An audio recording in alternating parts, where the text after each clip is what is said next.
Hi friends, welcome to SK Lokesh YouTube channel. இன்றைக்கி நம்ம எங்கே வந்திருக்கோம்னா சூலூர் தாலுக்கா ஆஃபீஸ் தாங்க. ஏன் அப்படின்னு பார்த்தீங்கன்னாக்கா, நம்மளோட வேலை பார்க்குற ஒருத்தவங்களுக்கு வந்து ஆதார் கார்டு இல்லை. அவங்களுக்கு ஆதார் கார்டு ரெடி பண்ணி கொடுக்குறதுக்காக சூலூர் தாலுக்கா ஆஃபீஸ் வந்துருக்குறோம். அவங்க வந்துட்டு தமிழ் தெரியாது அவங்களுக்கு. அவங்க வந்துட்டு அஸ்ஸாம். அது இல்லாமல் அவங்க வந்துட்டு அந்த லேடி வந்து கன்சீவாக இருக்கிறாங்க. ஹாஸ்பிட்டல் பதிவு பண்ணுறது வந்து ஆதார் கார்டு தேவை அப்படின்னு சொல்லியிருக்காங்க. அவங்கள்ட்ட ஆதார் கார்டு எதுவும் இல்லை, எந்த ஒரு ப்ரூஃபுமே இல்லை. அதனால் வந்துட்டு சரி நம்ம கொஞ்சம் கூட போய்ட்டு ஹெல்ப் பண்ணலாம் அப்படிங்கிறதுக்காக இன்றைக்கி வந்து சூலூர் தாலுக்கா ஆஃபீஸ் வந்துருக்குறோம். சரி வாங்க உள்ளே போய் பார்க்கலாம். இங்கே நிறைய மரம்லாம் வளர்த்துருக்காங்க ஃப்ரெண்ட்ஸ். இப்போ நாங்கள் பார்க்க புளிய மரம். இப்போ நான் அந்த புளிய மரத்துக்கு அதில் தான் நிற்கிறேன். புளிய மரம் காலை நாங்கள் எத்தனை மணிக்கு கிளம்பணும் அப்படின்னாக்கா, வீட்டை கிளம்பும்போது மணி ஒரு 6-6:15 இருக்கும். ஏன்னாக்கா வந்துட்டு ஆதார் கார்டு ரெடி பண்ணுறதுக்கு வந்துட்டு ஒரு ஆளுக்கு வந்துட்டு ஒரு நாளைக்கு வந்துட்டு மொத்தமே 20 டோக்கன் நம்ம தான் கொடுக்குறோம். நான் கேள்விப்பட்ட வரைக்கும் 20 தான் சொன்னாங்க. ஏன்னா ஃபஸ்ட்டு ஒரு 2 நாள் வந்துட்டு தெரியாமல் 9 மணி 10 மணிக்கெலாம் வந்துட்டு ரிட்டன் திரும்ப வீட்டுக்கு போயாச்சு. அதில் வந்துட்டு சீக்கிரம் வரணுங்கிறதுக்காக வரும்போது ஆட்டோவில் வந்தோம். ஆட்டோக்கு வந்து அவங்க தான் அமௌண்ட் கொடுத்தாங்க.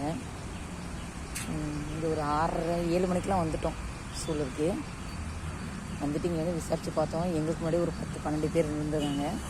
நாங்கள் வந்து 14வது ஆளாக தான் வந்திருக்கிறோம். கடையின்னு பார்த்து இன்றைக்காது எப்படியாவது உங்களுக்கு ஆதார் கார்டு ரெடி பண்ணுறதுக்கு டோக்கன் கிடைச்சா பரவாயில்ல.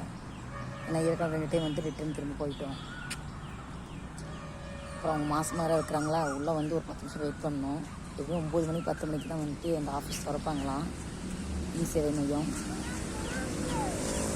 சரி அப்படின்ட்டு அப்புறம் இருங்கம்மா, சரி காலை டீ எதுவும் குடிக்கல, தண்ணி கூட குடிக்கலை, சரி அப்படிங்கிறதுனால இங்கே வந்து தான் அப்புறம் டீ வாங்கிட்டு அப்புறம் கொஞ்சம் பலகாரம்லாம் வாங்கி வடை வாங்கிட்டு வந்தேன், டீ வாங்கிட்டு வந்தேன். நான் டீ குடிக்க மாட்டேன், அதனால நான் வந்துட்டு காலையிலே ஒரு 2 வடை சாப்பிட்டு தண்ணி குடிச்சிட்டேன். அப்புறம் என் பையன் வந்து டீ குடிப்பாப்புல, அவர் டீ குடிச்சாப்புல. அப்புறம் அந்த கூட்டு வந்த பொண்ணுக்கு டீ வாங்கி குடித்தாங்க. இப்போ அவங்க அங்கே உட்காந்துருக்குறாங்க, உட்கார வச்சுட்டு வந்திருக்கிறேன். என் பையன் வந்து ஒரு இடத்துல உட்கார மாட்டாப்புல, ரொம்ப சேட்டை பண்ணுறாப்புல. அதான் சும்மா இங்கே அங்கே சுற்றிட்டு இருக்கட்டும் அப்படின்னு சொல்லிவிட்டு என் பையனை மட்டும் இந்த சைடு அழைச்சிட்டு வந்துட்டேன். இப்போ அவங்களுக்கு தமிழ் சுத்தமாகவே தெரியாது. அவங்க வீட்டுக்காரங்க கூட கொஞ்சம் தமிழ் தெரியும், ஆனால் அந்த பொண்ணுக்கு வந்து சுத்தமாக தமிழ் தெரியாது. அஸ்ஸாம் தான், கன்சீவாக இருக்கிறாங்க. 4 மாதம் ஆகுது. ஹாஸ்பிட்டல் வந்துட்டு சந்திராபுரம், அங்கே தான் சுல்தான்பாடி மட்டும் சந்திராபுரம், அங்கே தான் இப்போதைக்கு பார்த்துக்கிட்டு இருக்காங்க. நான் தான் கூட அழைச்சிட்டு போயிட்டு இருந்து எல்லாத்தையும் பதிவு பண்ணி கொடுத்தேன். இப்போயுமே இந்த ஆதார் கார்டு வந்துட்டு ரெடி ஆச்சு அப்படின்னாக்கா, ஆதார் கார்டு ரெடியாகி அதுக்கு வந்து அக்கௌண்ட்டு ஓப்பன் பண்ணணும் அப்படின்ட்டு இருக்காங்க, பாஸ்புக்கு. அது ஓப்பன் பண்ணி அவங்கள்ட்ட கொண்டு போய் ஹாஸ்பிட்டலில் கொடுத்து பதியணுமா. பதிஞ்ச பிறகு பணம் கிடைக்கும் அப்படின்னு சொல்லி சொன்னாங்க. ஏன்னா கன்சீவாக இருக்கிறனால ஃபஸ்ட்டு பேபி வேறு.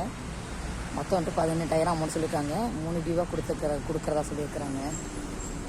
ஃபஸ்ட்டு வந்துட்டு ஊட்டச்சத்து பொருட்கள் பெட்டகம் வந்து ஒன்று கொடுக்குறதா சொல்லியிருக்கிறாங்க. இது எல்லாமே வாங்கணும் அப்படின்னாக்கா அந்த பொண்ணு கண்டிப்பாக ஒரு ஆதார் கார்டு வேணும். ஆதார் கார்டு இருக்கிறதாங்க எல்லாத்துக்குமே நல்லது. ஆதார் கார்டு வாங்கினா தான் பேன் கார்டு, ஓட்டை ஐடி, அப்புறம் வந்துட்டு பாஸ்புக்கு எல்லாமே ரெடி பண்ண முடியும். ஆதார் வந்துட்டு இப்போ எல்லாத்துலேயுமே லிங்க் ஆகிருக்கு. ஆதார் இல்லாமல் எந்த ஒரு இதுவுமே நம்மளால் பண்ண முடியாது. என்ன பண்ணுறாங்க அவங்களுக்கு தெரியலை. பேன் கார்டு ஆனால் வச்சுருக்குறாங்க. எப்படின்னாக்கா அவங்க ஸ்கூல் படிக்கும் போது பேன் கார்டு எடுத்துருக்காங்க. ஆனால் அந்த பேன் கார்டில் அவங்க ஃபோட்டோவுமே இல்லை. அவங்க பேர், டேட் ஆஃப் பர்த், அட்ரஸ் அதெல்லாம் தான் இருக்குது, ஃபோட்டோ இல்லை. நான் அவங்க வீட்டுக்காரங்க கேட்டேன்.